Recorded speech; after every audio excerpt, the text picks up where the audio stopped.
Hello, how are you today? I am excited because today I have a military commander video. It's a podcast that's an interview that is amazing. He can tell this story way better than I can. So I'm going to go in and out of the video because I want to be able to share it with you. But it's a pretty amazing story. It really is. And so I just want to take a moment for you to see parts of this video that I'm going to be sharing with you. And we will be talking about it. All right. And here we go. Riverine Squadron in the Middle East, in the jungles of Central America, all those areas was I wanted to prove that I was good enough to lead and I did not want to be the weak link, right? Now, understand, by being in the Navy as an officer, people who look like me are about 8% of the officer corps. And yet, people that look like you are often a large, disproportionate amount of the military itself. Exactly. So when you look at those demographics you just read, the African-American population, using us as an example, we make about 13% of Americans, but we serve at dang near 20% of the armed forces, right? Depending on the branch of service. That is an overwhelmingly disproportionate number.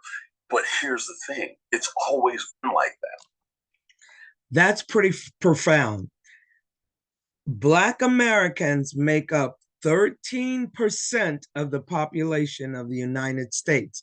You would think it's more because they seem to be so threatened by us because they're always trying to take away our voting rights. They're always trying to take away our jobs. When they cut the Veterans Administration with 83,000 jobs cut, over half, almost half of those jobs that were cut were Black veterans. Okay, keep that in mind. Oh, they were Black veterans who lost their jobs in the United States of America under this administration. Not only that, when they hid under DEI, okay, diversity, equity, and inclusion. And think about it, we've always got to be 100% better than the person next to us. All right. So don't fall for the fact that we're not qualified. That is a lie. Even Kamala Harris was the most qualified presidential candidate that had ever run, ever. So keep that in mind. So just listen a little bit more. The propensity to serve has always been highest in the African American community, more so than any other demographic in America. The first American to die who became America, Crispus Attucks, was a Black sailor at the Boston Massacre. So when you look at his sacrifice in 1770, if I want to call it the Boston Massacre, to General Charles Brown, who was just fired as the chairman of the Joint Chiefs of Staff, another Black man. You're talking about over 250 years of dedicated, selfless service that the African American community has given, loving our country that does not necessarily love us back. For Donald Trump and for Pete Hegseth to come in and immediately start erasing stories like that is not only a disservice to the people that serve, but it's a disservice to America because our history is complex and convoluted, but that's to continue to try to overcome those things. You don't ignore it, you overcome it. I have done a lot of research over the course of my military career and are into what the service looks like, what my service means and how I could be better. And I've missed a lot of holidays. I missed a lot of birthdays. I had over, I want to say, seven actual sea out of 2 years, like on a ship away from home, away from everybody else. But you do it anyway because you want to protect people at home. Yeah, listen, my father-in-law was away when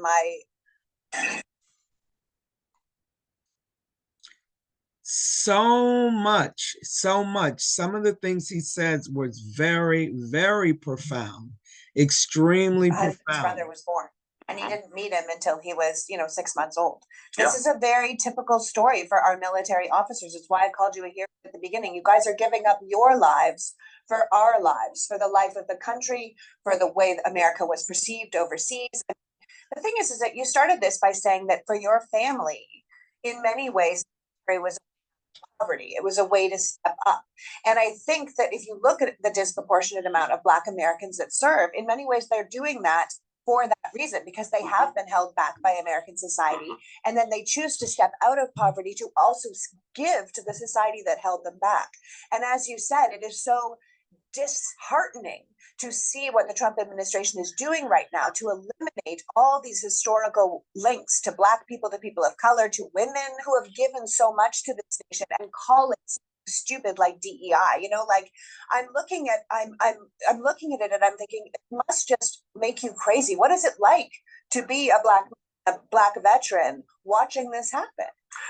Well, it's frustrating when I look at how the, but at the same time, tell me what that means. The public. So when I hear Pete Hicks of Day One comes in and says, "I think diversity is our strength," is the single stupidest phrase.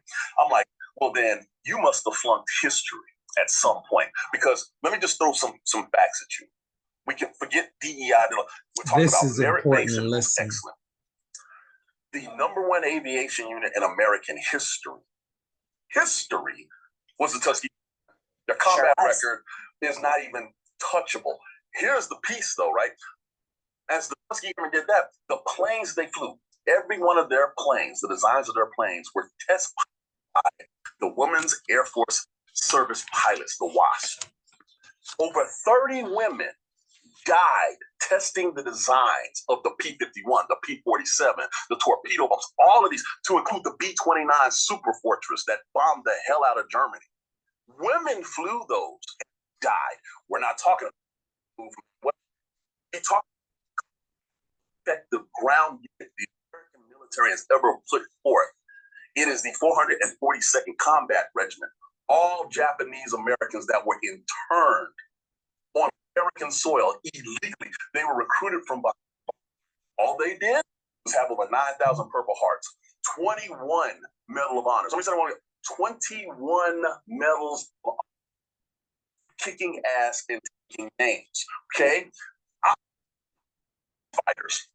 They weren't wanted by General John Pershing, who we put on a pedestal when they showed up to France. Not only did they bring jazz and all this American culture to France, they fought in the trenches for 191 days in a row, a combat record. Trench warfare for over half a year, every damn day. So, in essence, if it's all about meritocracy, the stories that I'm highlighting should be the first things on your damn website. The problem is it is a narrative of square-jawed white guy looking like John Wayne. I'm sorry that the narrative. I'm sorry this thing was black. I'm sorry, despite the fact you denied all these men at Tuskegee the opportunity to fly originally. When they finally got to school, they kicked ass and take names. I'm sorry that you don't like that. I'm sorry that the women that were denied veteran status until 1977, that test flew all of those planes that won the greatest conflict in the history of humankind. I'm sorry, visionary, but it happened. It happened. The reality of it is, if you have a minority group or females space, especially the military, because guess what? Bullets don't discriminate. Chances are they're a minority group.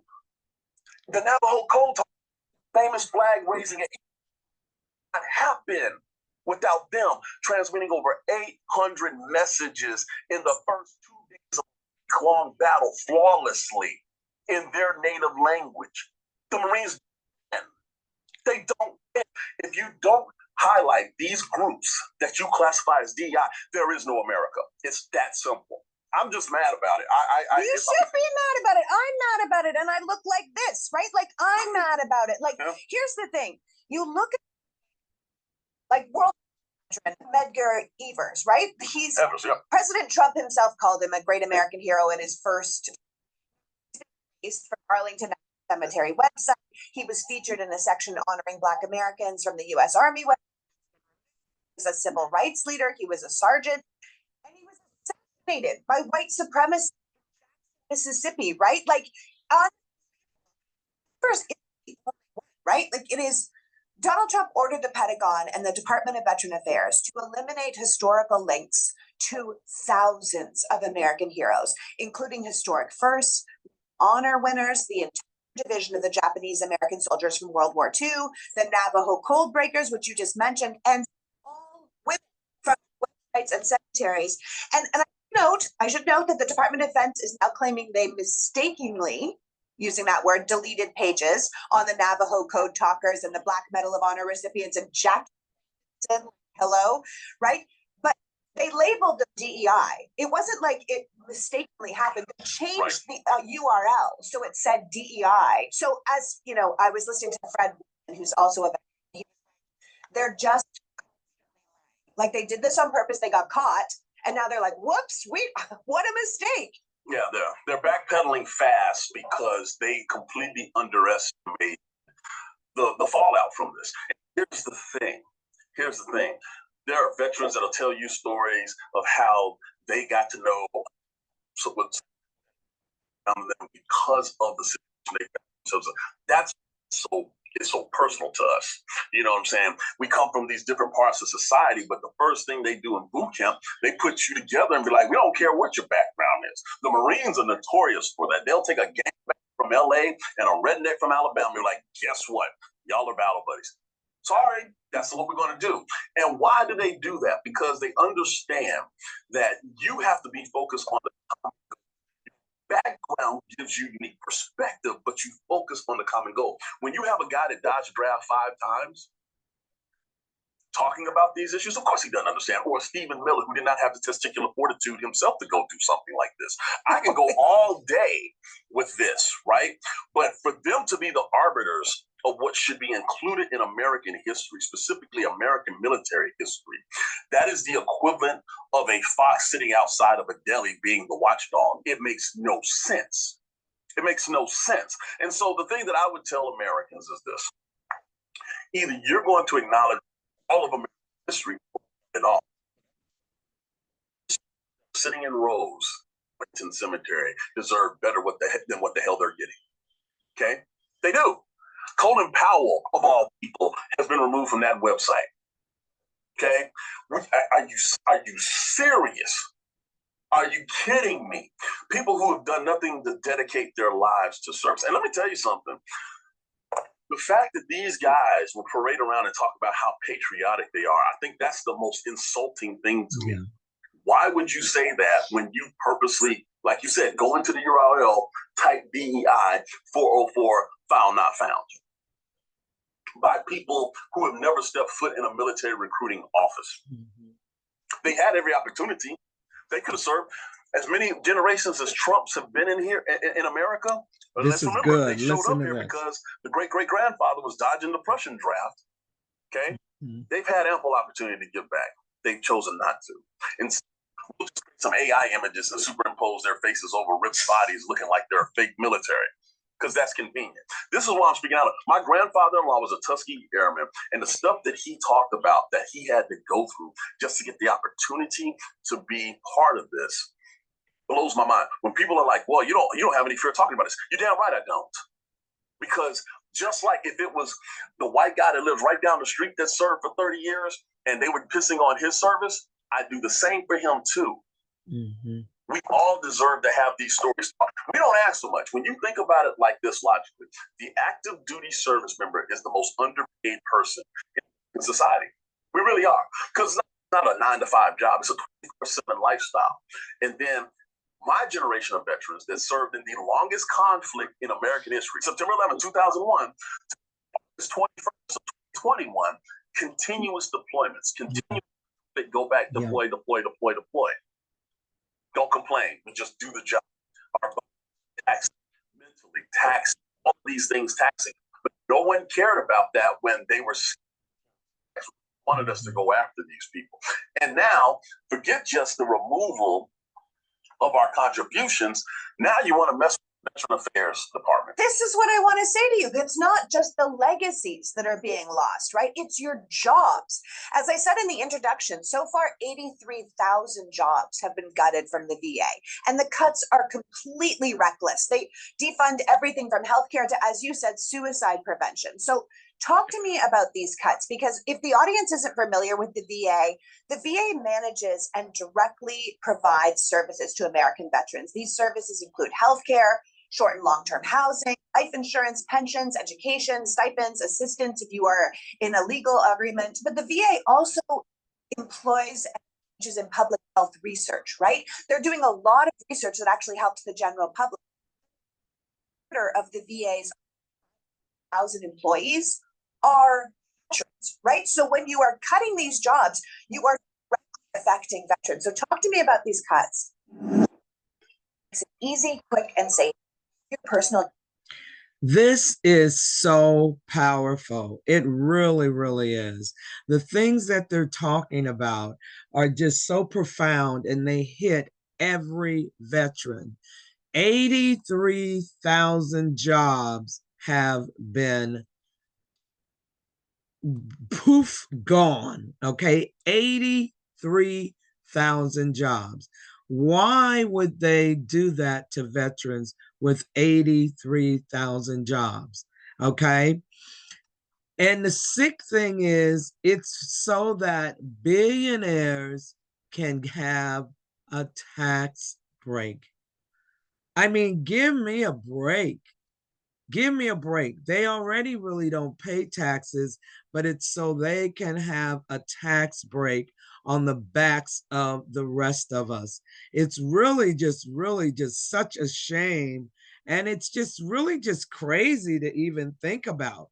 But let me just see if I can go back to this. I tried to go past the commercials. Let's just see if we were able to do that. Regular personalized. Okay.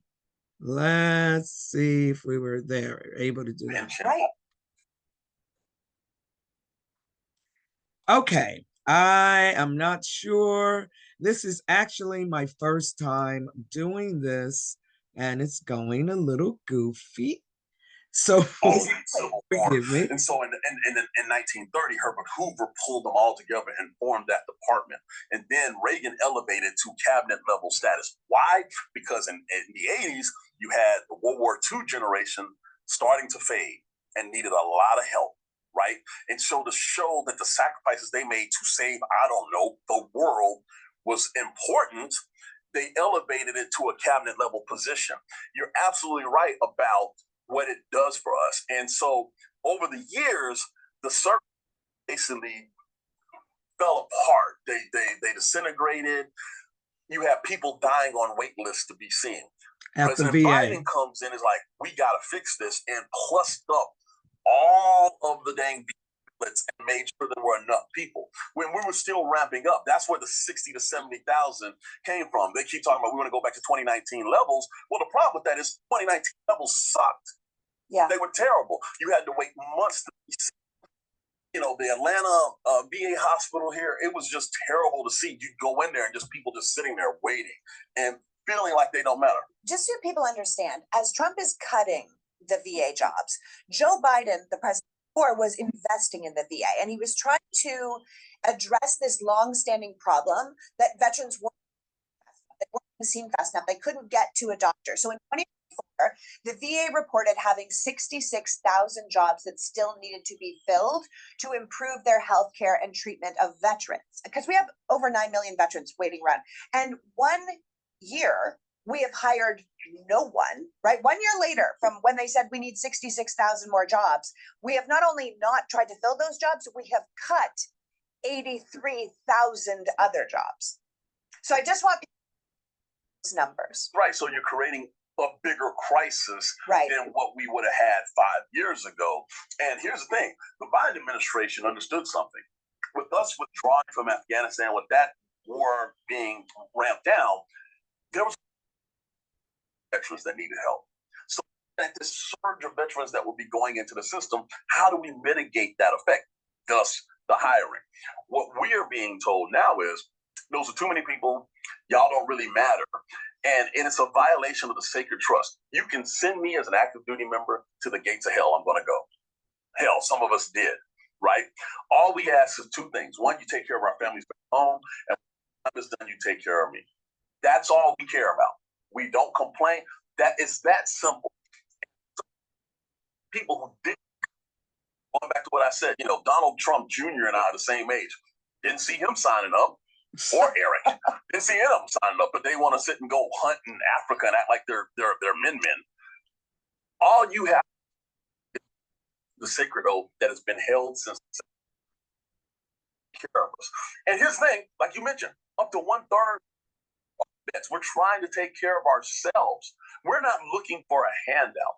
But let me tell you something. I served counting Annapolis 26 years, right? When I wake up in the morning, I'm a bowl of Rice Krispies. I snap every time I see, right?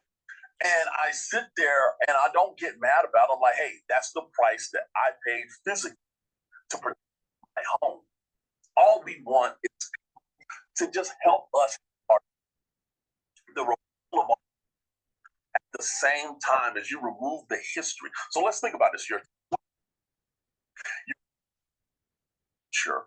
That's so the present is going to be affected by this selection. Who they want to sign up to this volunteer force when your contributions may not be recognized when you get done, and then when you actually are physically all of this taking care of the way you're supposed to.